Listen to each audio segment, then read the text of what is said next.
ॐ स्थापकाय च धर्मस्य सर्वधर्मस्वरूपिणे अवतार वरिष्ठाय रामकृष्णाय ते नमः।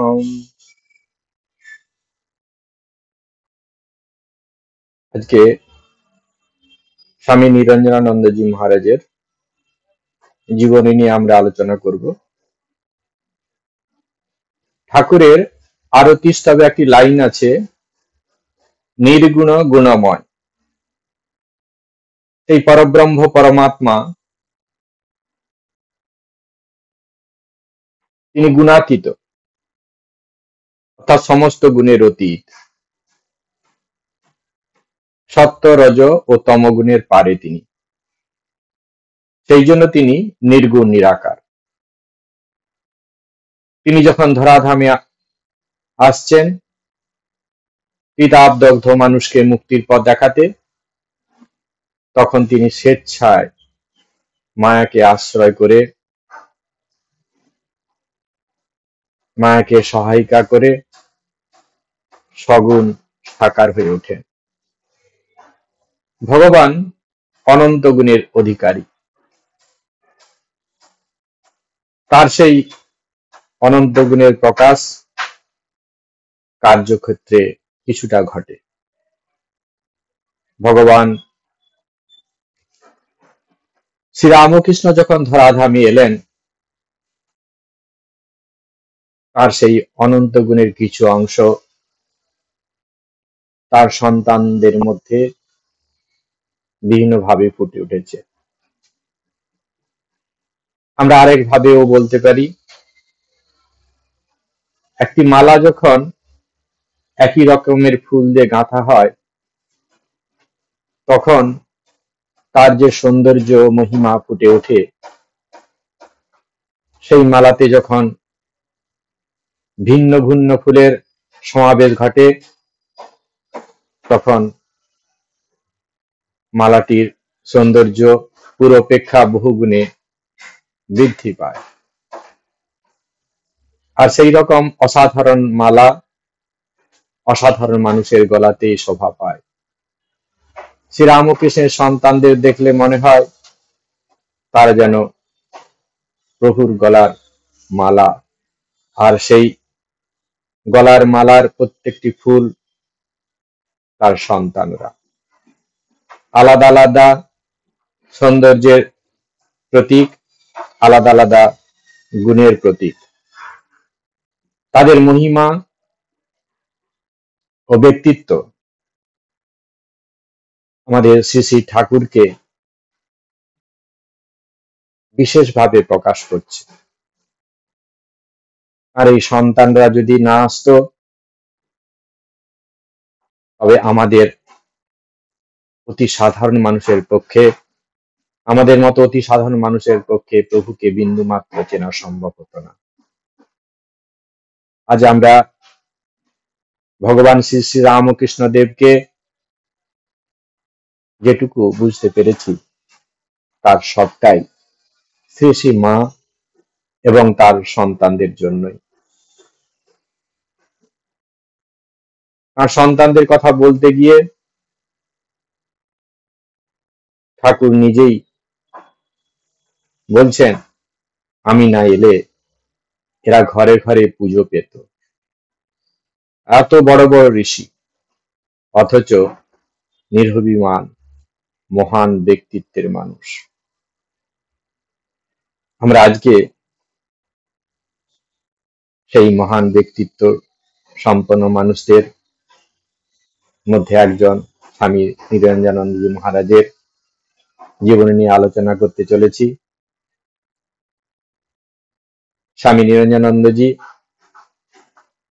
উচ্চ আধ্যাত্মিক সম্পন্ন মহাপুরুষ, যিনি কিনা 24 পরগনা জেলার রাজারহাট বিষ্ণুপুর গ্রামে 1862 খ্রিস্টাব্দের পূর্ণিমার দিন জন্মগ্রহণ করেন।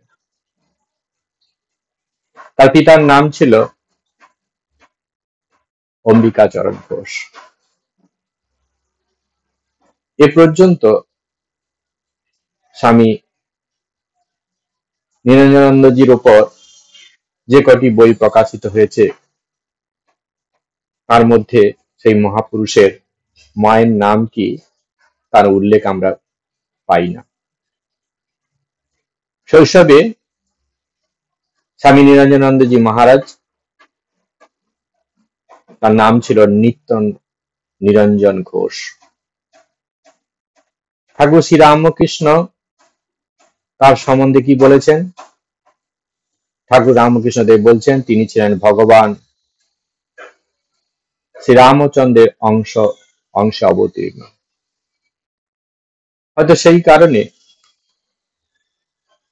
নিরঞ্জন মহারাজ ছোট থেকেই তীর ধনুক ও অস্ত্রাদি লয়ে খেলাধুলা করতে খুব ভালোবাসতেন।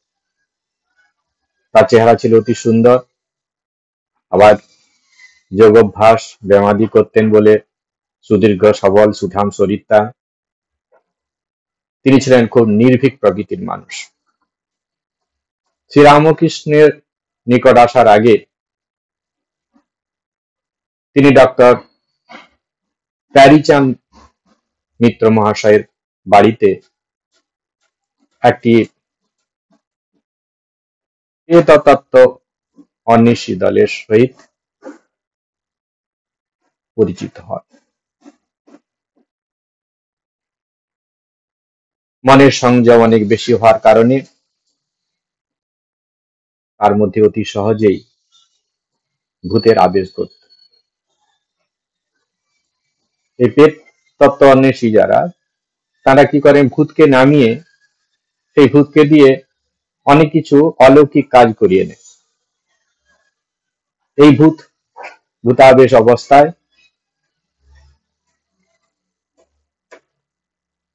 নিরঞ্জন মহারাজ অনেক অলৌকিক কাজ করতেন।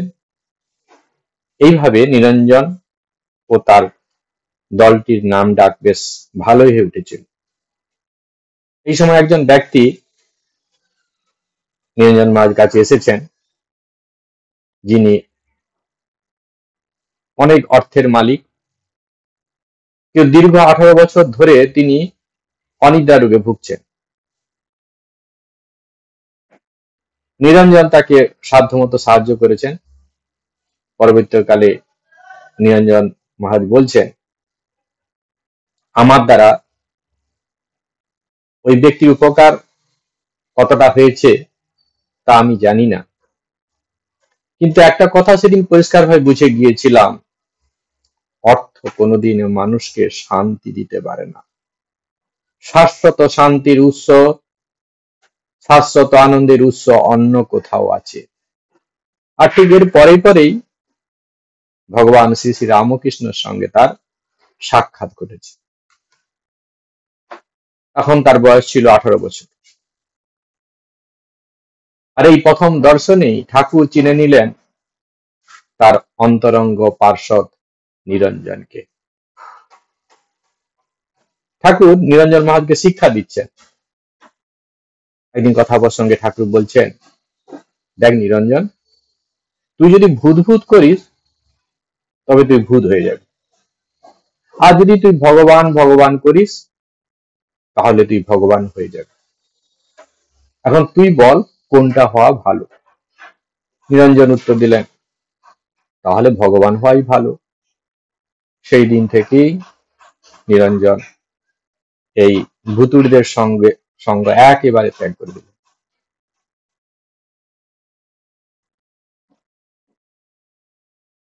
আরেকটি স্থানে আরেকদিন মহারাজ কেউ ঠাকুর উপদেশ দিচ্ছেন, দেখ সংসারী মানুষের 99টা উপকার কর আর একটা অপকার। ওই একটা অপকারের কথা সারা জীবন সে মনে রাখ, আর ঈশ্বরের কাছে 99টা অপরাধ কর আর একটা ভালো কাজ কর। ঈশ্বর এই একটা ভালো কাজের জন্য তোর সমস্ত জীবনটাকে খুশিতে ভরিয়ে দেবে।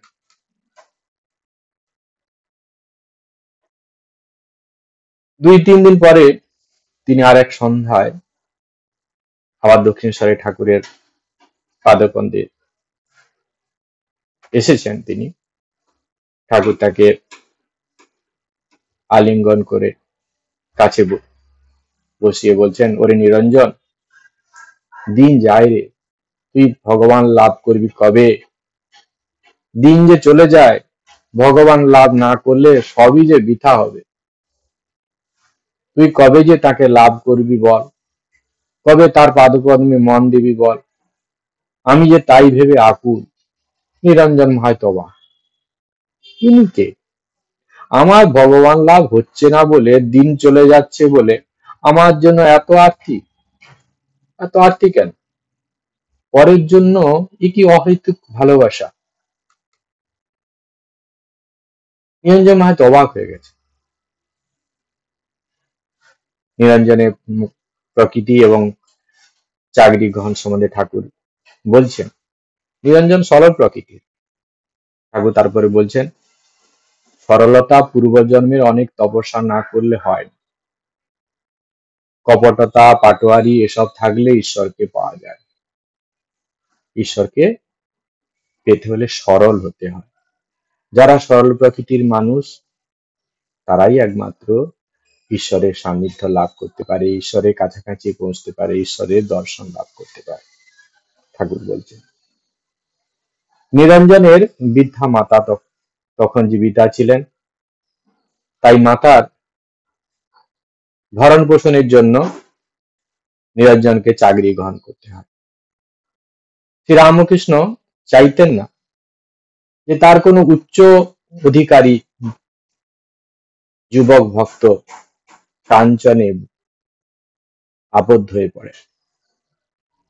তাই ওই দিনই নিরঞ্জনকে বললেন, দেখ, তোর মুখে যেন একটা কালো আবরণ পড়েছে। তুই অফিসে কাজ করিস কিনা তাই পড়েছে। অফিসের হিসাবপত্র করতে হয়, আরো নানা কাজ কাজ আছে, তাই তোর এই অবস্থা। সংসারী লোকেরা যেমন চাকরি করে, তুইও চাকরি করিস, তবে একটু তফাৎ আছে।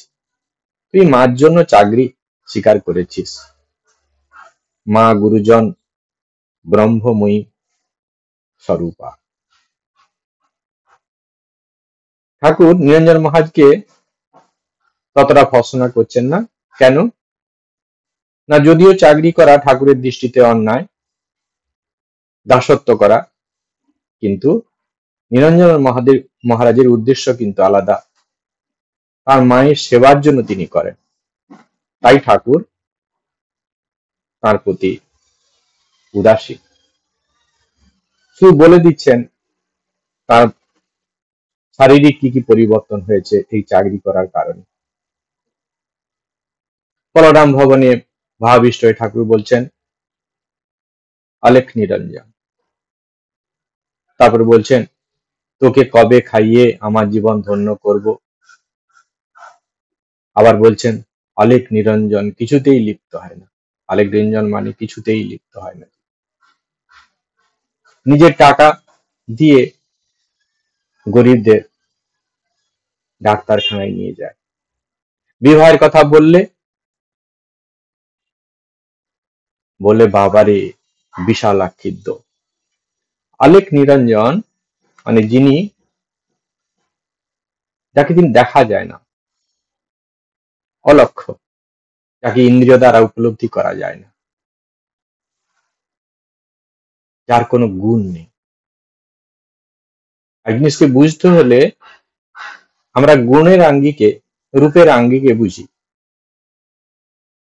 কিন্তু তিনি তো শুদ্ধ সত্য, কোন সমস্ত গুণের পারে, নিরঞ্জন, দাগহীন, বিশুদ্ধ। আলেখ নিরঞ্জন। নিরঞ্জনের স্বভাব এবং উগ্র প্রকৃতি ঠাকুর জানতেন, তাই ঠাকুর শাসন করতেন। নৌকা করে একদিন দক্ষিণেশ্বরে আসছেন নিরঞ্জন, আরোহী সবাই ঠাকুরের নিন্দা শুরু করেছে। তিনি অনেকক্ষণ শুনলেন, শোনার পর একবার সহ্য করতে পারছেন, তীব্র প্রতিবাদ করছেন। তাতেও দেখলেন যে তারা নিরস্ত হতে পারছেন, তারা নিরস্ত হচ্ছেন। তখন ক্রোধে তিনি কি বলছেন, নৌকা ডুবিয়ে দেবেন।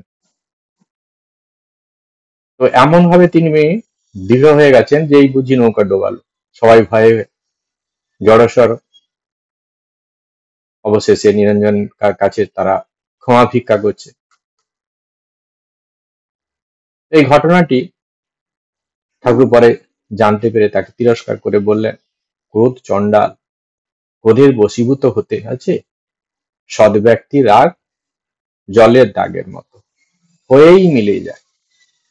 হীন বুদ্ধি লোকে কত কি অন্যায় কথা বলবে, তা নিয়ে বিবাদ বিসংবাদ করতে গেলে ওতেই জীবনটা কাটাতে হয়। পুরুষস্থলে ভাববি লোক না পোক, এবং তাদের কথা উপেক্ষা কর। ক্রোধের বশে কি অন্যায় করতে উদ্যত হচ্ছিলি বল দেখি। দাড়ি মাঝিরা তারা কি অপরাধ করেছিল? এই যে গরিবের উপর অত্যাচার প্রতিটি অগ্রসর হচ্ছিলি, এটা কি ঠিক করেছিস? তো নিরঞ্জন মহাজকে ঠাকুর এইভাবে ভর্ৎসনা করে তাকে শেখাচ্ছেন। অল্প বয়স, তিনি যে যে জায়গাগুলো চেঞ্জ করার দরকার ঠাকুর তাকে সেই জায়গাগুলো চেঞ্জ করে দিচ্ছেন সন্তানের। শুধু যে ঠাকুর এরকম ভাবে শাসন করতেন তা নয়, প্রশংসাও করতেন।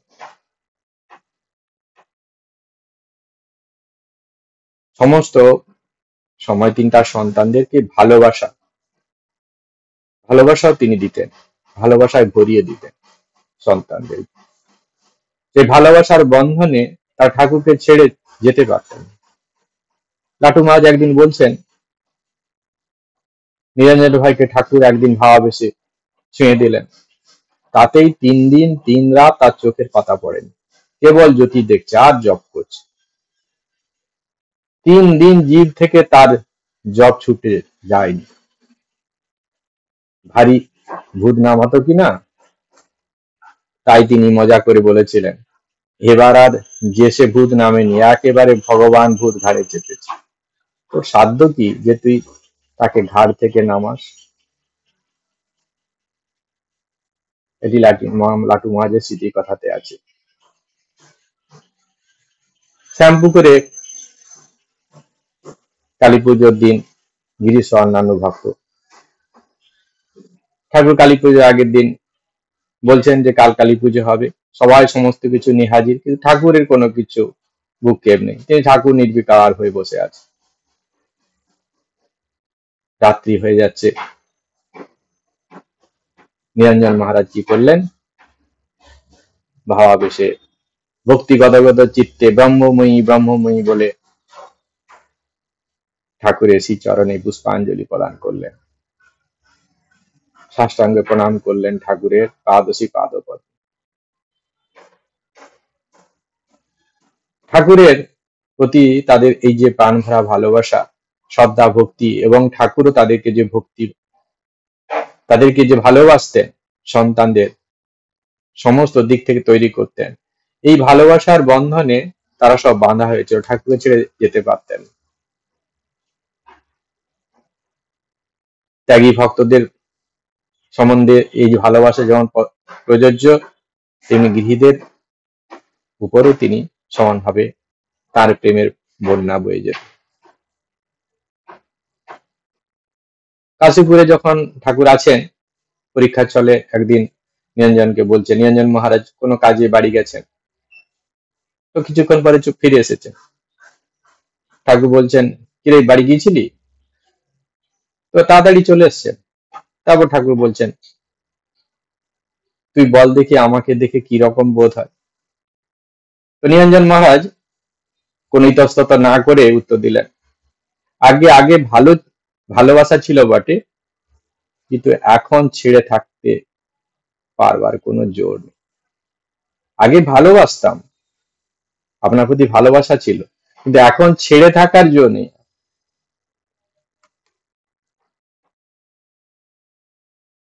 শ্রী ঠাকুর যখন অসুস্থ, নিরঞ্জন মহারাজ দ্বাররক্ষীর ডিউটি নিয়েছেন। এই সময় ভক্ত শ্রেষ্ঠ শ্রীযুক্ত রামচন্দ্র দত্ত ঠাকুরের কাছে এসেছেন। মহারাজ তাকে কিন্তু বাধা দিচ্ছেন, ভেতরে যেতে দিচ্ছেন না।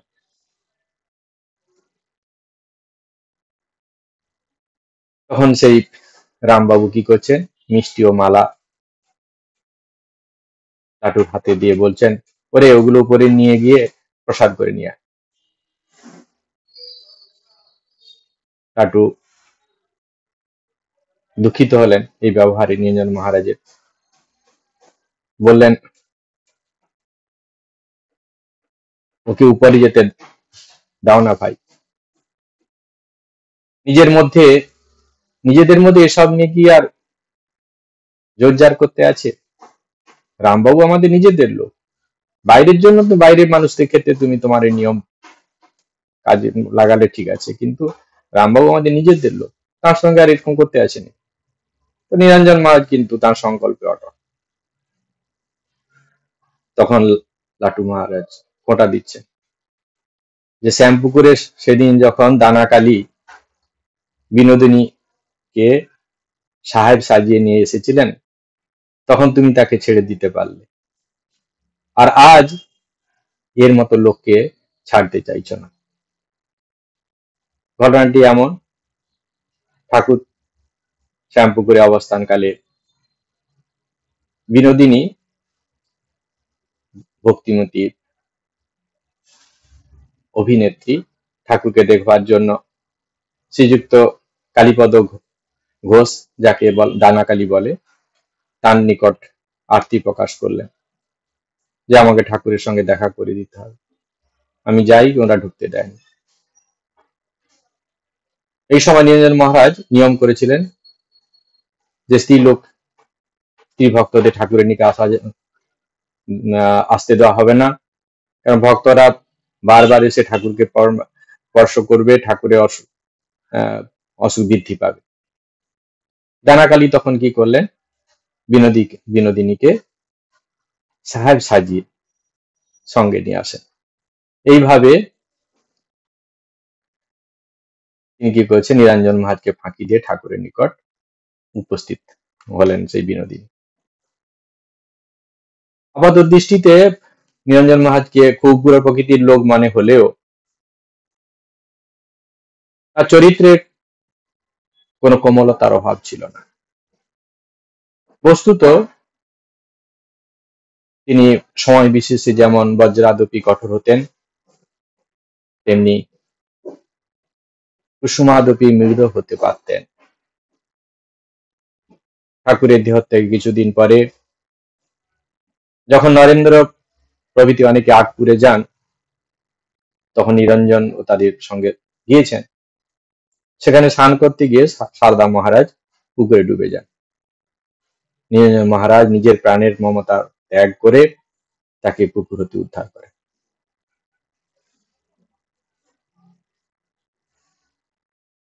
উদার প্রকৃতির মানুষ। আরেক ঘটনা, মঠ যখন বরানগরে ছিল, তো তিনি একদিন কি হচ্ছে, এক ঠোঙ্গা সন্দেশ ঠাকুরের ভোগের জন্য নিয়ে তিনি যাচ্ছেন। তো এমন সময় একটি ছোট ছেলে এই মিষ্টি খাওয়ার জন্য কান্নাকাটি করছে। মা যতই তাকে সাবধান করছে, তার মা, সে থামছে না। নিরঞ্জন মহারাজ এসে তার হাতে ঠোঙাটি দিলেন। তার মা বলছে যে না, এতে পাপ লাগবে, এটা ঠিক নয়। নিরঞ্জন মহারাজ খুব সুন্দরভাবে বলছেন, ও খেলেই সেটি ঠাকুরের খাওয়া হবে। ঠাকুর যে সর্বভূতে আছেন তিনি তা বুঝতে পারছেন। এরপর তিনি কি করলেন, আবার এক ঠোঙা মিষ্টি কিনে তিনি চলে গেলেন সেখান থেকে।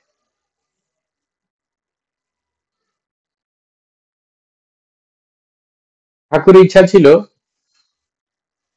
যে তার দেহাবশেষ গঙ্গা তীরে সমাহিত, কিন্তু প্রবীণ ভক্তগণ ঠিক করলেন যে কাকুরগাছিতে রামবাবুর উদ্যানে নিয়ে যাওয়া হবে। এই নিয়ে ত্যাগী ভক্তদের সঙ্গে বচসা শুরু, তার সঙ্গে গৃহী ভক্তদের সঙ্গে। ত্যাগী ভক্তাগীর মধ্যে বিবাদ শুরু হয়েছে। স্বামীজি তো খুব বুদ্ধিমান, তিনি কিন্তু কায়দা করে গৃহী ভক্তদের সম্মতি দিলেন, তাদের সঙ্গে আহ তাদের পক্ষ নিলেন।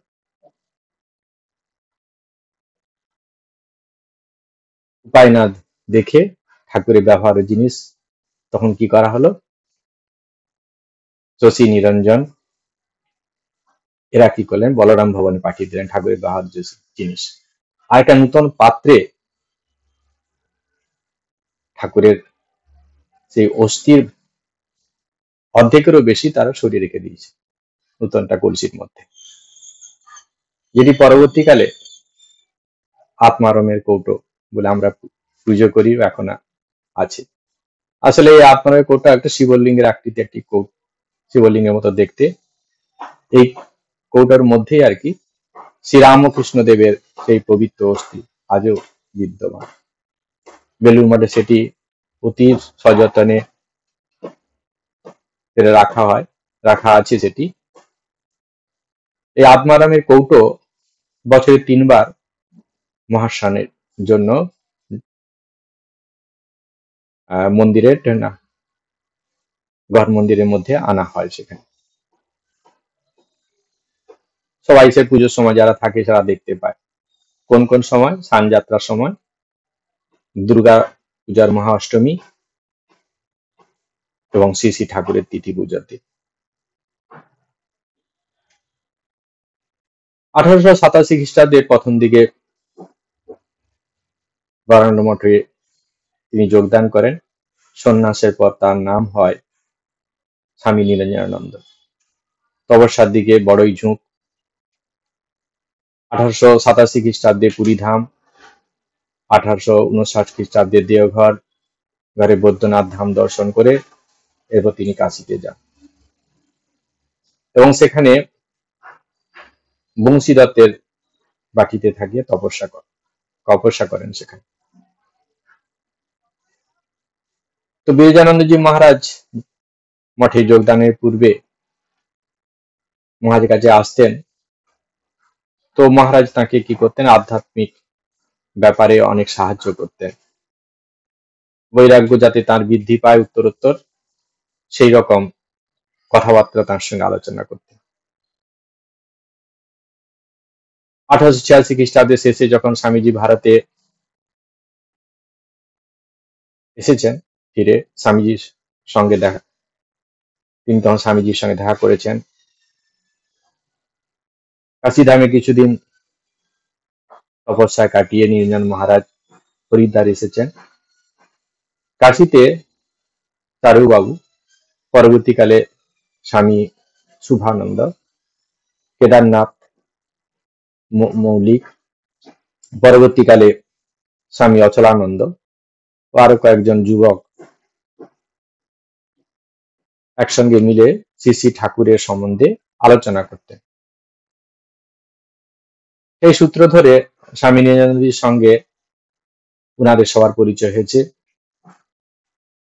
এই কেদারনাথের তখন হৃদয়ে বৈরাগ্য বাড়ছে, এইরকম আধ্যাত্মিক কথাবার্তা শুনতে শুনতে তার মধ্যে বৈরাগ্য বাড়ছে। আর এর মধ্যে স্বামীজির শিষ্য স্বামী কল্যাণানন্দ হরিদ্বারে যাওয়ার পথে তিনি কাশীতে নামলেন। তো তার সঙ্গে সেই কেদারনাথের আবার দেখা হয়েছে। কথাবার্তা বলতে বলতে তার বৈরাগ্য তখন চরমে উঠে গেছে। তার মনের এই অবস্থা দেখে চারুবাবু কেদারনাথের গৃহত্যাগের সংকল্প জানিয়ে স্বামী নিরঞ্জন মহারাজকে একটা পত্র লিখেছেন। উত্তরে নিরঞ্জন মহারাজ অতি স্নেহপূর্ণ ভাষায় তিনি কেদারনাথকে বলছেন যে দেখো, এই পথে কিন্তু বিপুল বাধা বিপত্তি। কঠোপনিষদের একটি শ্লোককে উদ্ধৃতি দিয়ে তিনি বলছেন, ক্ষরস্য ধারা নিশিতা দূরত্বয়া দুর্গম পথস্তৎ কবয়ো বদন্তি। এই পথটা খুব কণ্টকাকীর্ণ, খুব কঠিন, দুর্গম পথ।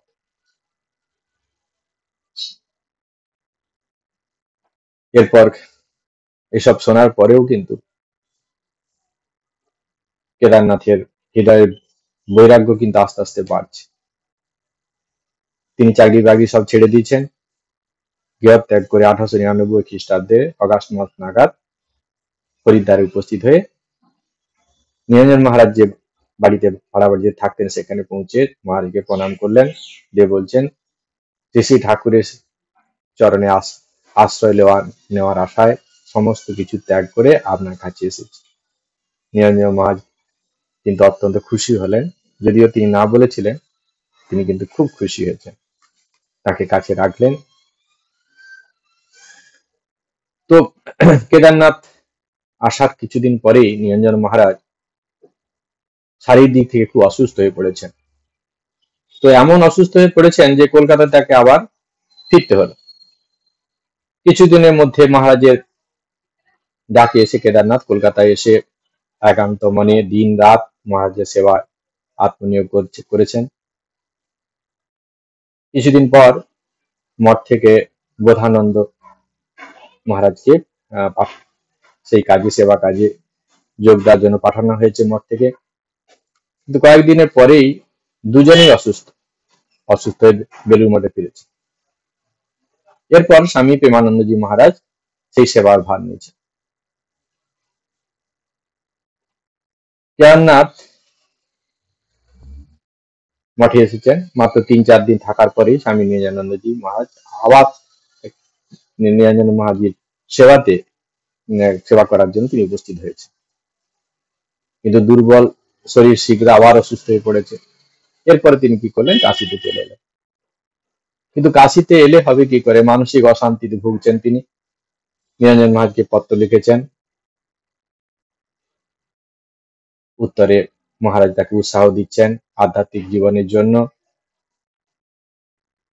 এরপরে বলছেন যে জয়রাম বাটিতে শ্রী শ্রী মায়ের নিকট তুমি যাও, সেখানে আমিও যাব আর তোমার সঙ্গে সেখানে দেখা হবে। নিরঞ্জনানন্দ আশা করেছিলেন যে তিনি শীঘ্রই সুস্থ হয়ে যাবেন এবং জয়রাম বাটিতে যাবেন, কিন্তু তা হয়নি।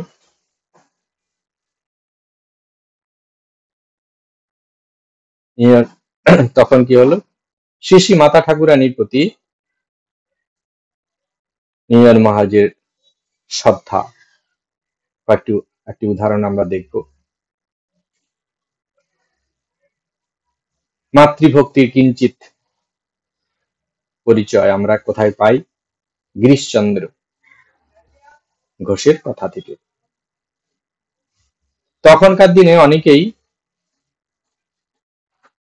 শ্রী শ্রী মাকে শুধু গুরুপত্নী রূপেই জানতেন।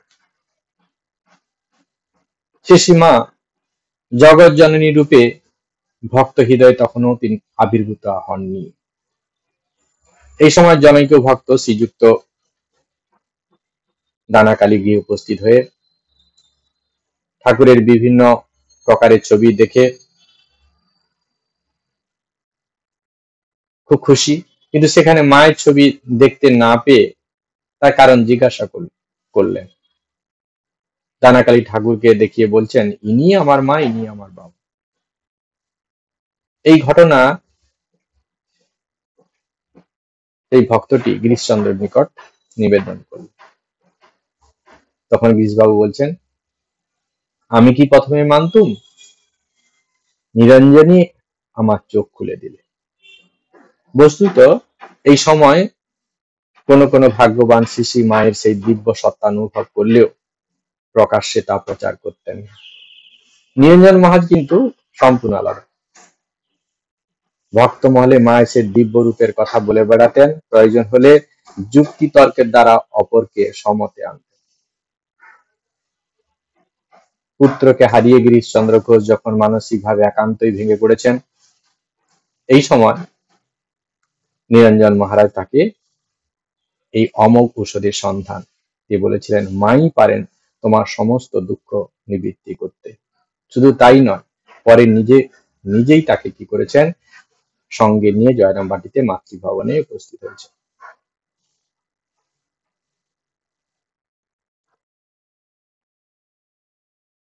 নিরঞ্জন মহারাজের শরীর আস্তে আস্তে ভেঙে পড়ছে। স্বামীজির দেহত্যাগের পর নিরঞ্জন মহারাজ আর বেশি দিন ধরাধামে থাকেননি, তিনিও তার লীলা সম্বরণ করেছেন। বেলুন মঠ ও কলকাতা থাকাকালে তার পুরাতন ব্যাধি আমাশা আস্তে আস্তে বৃদ্ধি পাচ্ছে। তিনি হরিদ্বারে যাওয়া স্থির করলেন। যাত্রার পূর্বে শিষ্যী মায়ের কাছে তার আকুতি, শিষ্যী মায়ের প্রতি তার ভক্তি শত গুণে বর্ধিত হয়েছে দেখা গেল। এর কারণ কেউ বুঝে উঠতে পারল না। হয়তো তিনি চিরবিদায়ের আহ্বান অন্তর অনুভব করছেন। সেই কারণে হয়তো মাতৃভক্ত নিরঞ্জন মহারাজ এতই ভাববিহ্বল হয়ে পড়েছেন। ভাবের কিঞ্চিত প্রকাশ ঘটেছে।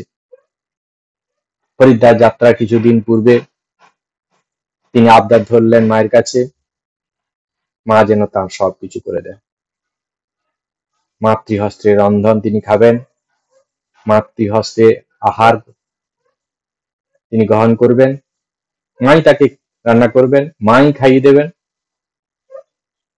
সমস্ত কাজের জন্য তিনি মায়ের মুখপানে চেয়ে থাকতেন, যেন মায়ের অসহায় সন্তান। মা ব্যতীত আর কাকেও জানেন না তিনি, শুধু মা। মা ছাড়া তার আর কেউ নেই।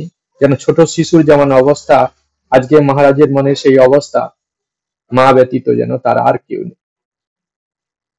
শেষ মুহূর্ত যখন এসেছে, বিদায়ের পালা, তিনি ধৈর্য রাখতে পারছেন না, নিজেকে ঠিক রাখতে পারছেন না, ধৈর্যের বাঁধ ভেঙে গেল।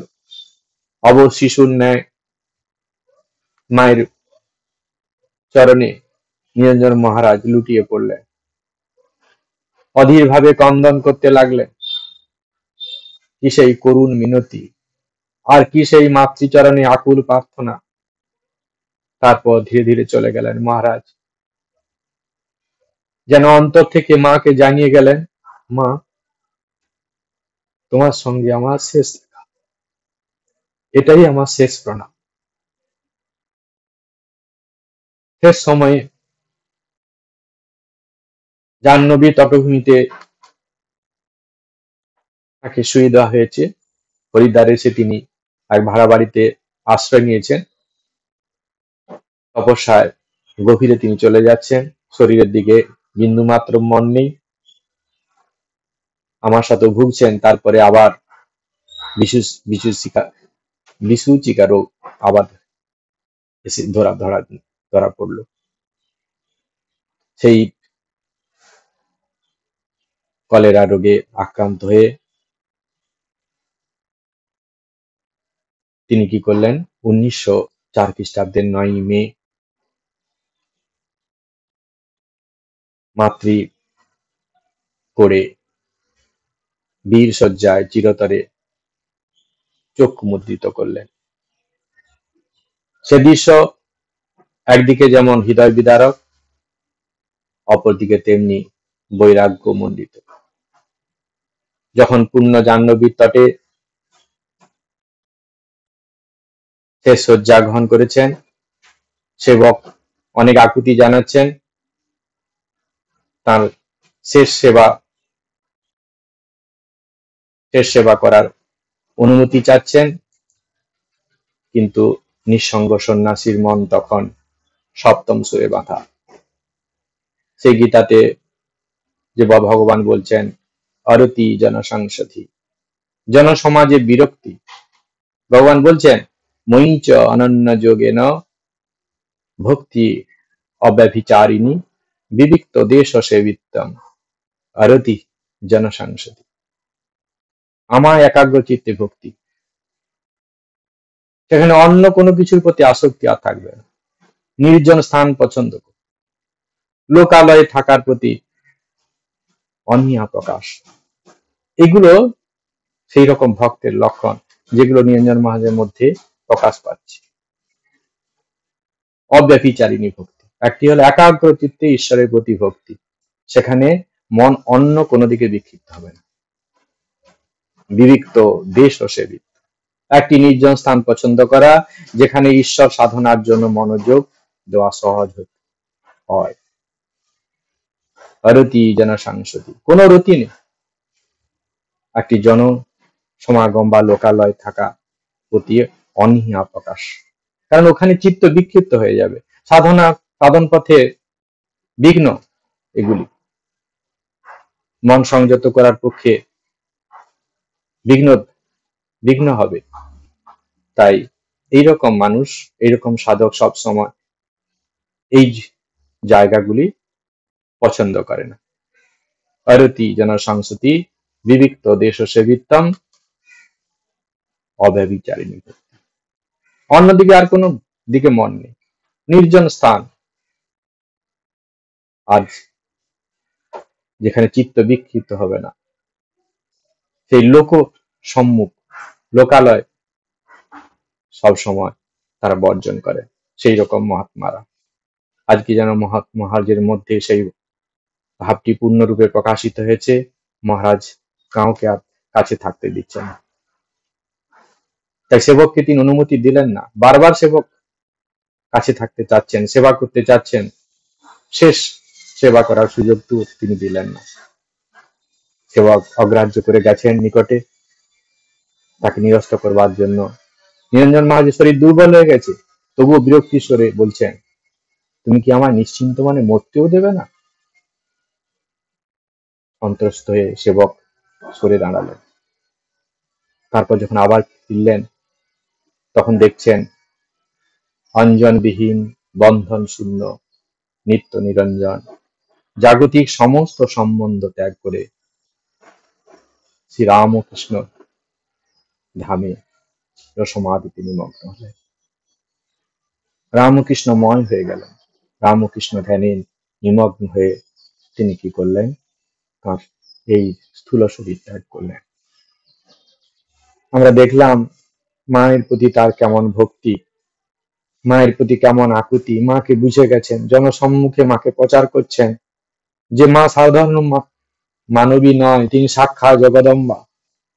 শুধু তাই নয়, বিদায়ের সময় মার কাছে, সেই জগদম্বার কাছে, জগদম্বাকে মা বলে কেমন ভাবে তিনি আকুতি করে তার সেবা নিয়েছেন, তার কাছে সমস্ত কিছু প্রার্থনা করেছেন, আর মা তার সমস্ত আবদার তিনি করেছেন, রেখেছেন।